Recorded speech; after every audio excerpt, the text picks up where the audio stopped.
Salam dan bahagia. Perkenalkan, saya Iksoni Wilha SKC.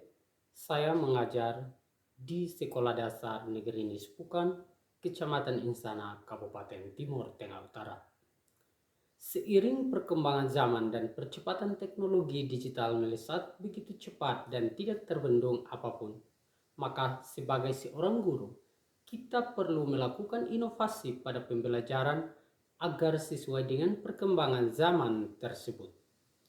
Hal ini sesuai dengan filosofi pemikiran Ki Hajar Dewantara, yaitu menuntun anak sesuai kodrat zaman.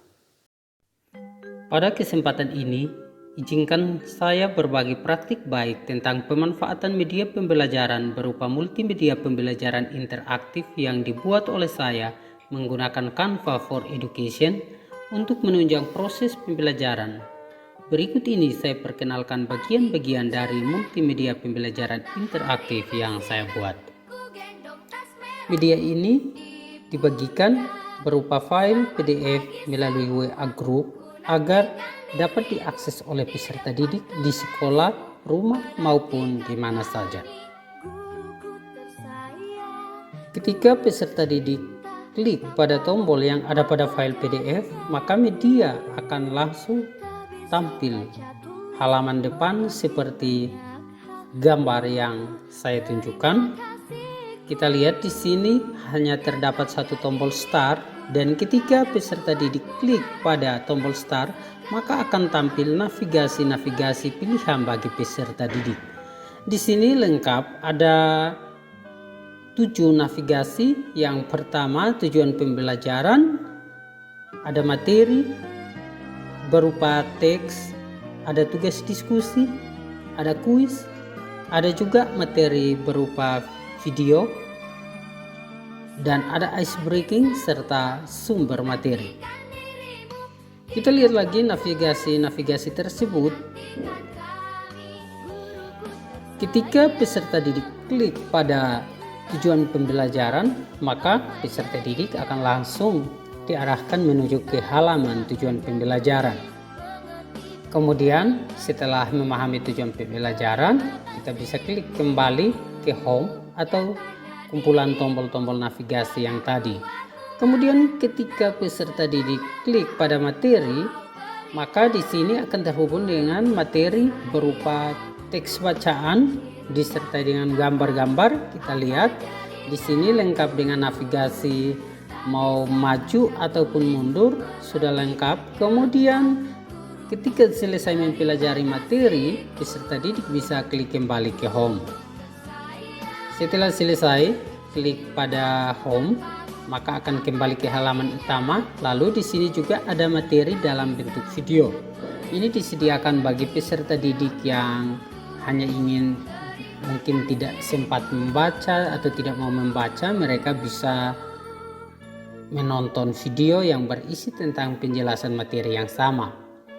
Kemudian di tombol navigasi yang berikut ada juga kuis interaktif. Setelah mempelajari materi, peserta didik bisa melakukan tes melalui kuis interaktif yang sudah disediakan. Nah, di kuis interaktif ini juga sudah tersedia jika peserta didik menjawab dengan benar, maka langsung akan diberi penghargaan. Tetapi jika menjawab salah, maka akan muncul bahwa jawaban peserta didik tersebut salah, sehingga peserta didik berkesempatan untuk setelah menjawab semua kuis bisa mengulangi kembali sampai skornya terasa maksimal atau benar semua. Kemudian di bagian fitur yang berikut atau navigasi yang berikut ada video ice breaking. Di sini terhubung langsung dengan video yang ditautkan dari YouTube. Peserta didik ini membantu guru untuk menghidupkan suasana di kelas. Kemudian setelah selesai ice breaking, kita bisa klik kembali ke tombol menu home, lalu kembali ke home. Dan yang di terakhir ada juga sumber materi. Di sini ada sumber materi.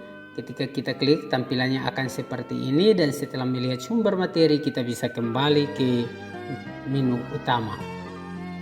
Lalu di bagian berikut juga ada tugas diskusi.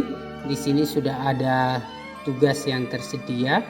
peserta didik bisa klik pada tombol navigasi tugas diskusi, maka peserta didik bisa mempelajari apa-apa yang akan dikerjakan bersama teman-teman. Berikut ini juga saya tampilkan pemanfaatan media pembelajaran atau MPI yang saya buat menggunakan Canva for Education. Di sini ada gambaran saat guru menggunakan media di dalam kelas. Nah, untuk media ini juga memudahkan guru dalam penyampaian materi di kelas. Kemudian kita lihat video yang berikut ini, ada peserta didik mengakses media pembelajaran yang saya kirim, yaitu multimedia pembelajaran interaktif di rumah, sehingga pembelajaran tersebut bukan saja berlangsung di sekolah tetapi bisa berlangsung di rumah. Dengan demikian peserta didik bisa dengan mudah mengakses kembali materi yang sudah diajarkan oleh guru dan mempelajarinya di rumah kapan saja dan di mana saja. Baik, kita lihat lagi keunggulan dan kelebihan media yang saya buat. Yang pertama, menarik sehingga tidak membosankan peserta didik. Jadi tampilan dari media yang dibuat ini bisa dikreasikan semenarik mungkin sehingga peserta didik tidak bosan. Kemudian yang berikut, meningkatkan motivasi belajar peserta didik, di mana ketika materi-materi yang dirancang begitu menarik sehingga peserta didik termotivasi untuk terus belajar. Kemudian yang berikut lagi, memudahkan peserta didik untuk memahami konsep dan konsisten dengan belajar yang berpusat pada peserta didik.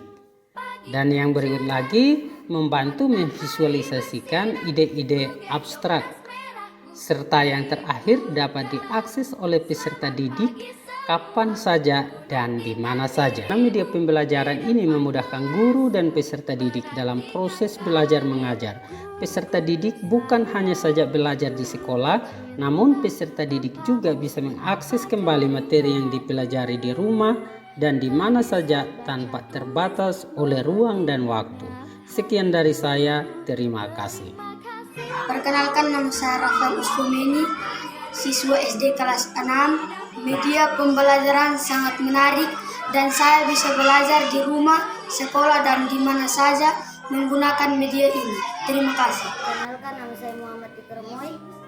Dengan media ini saya bisa belajar di rumah dan di mana saja.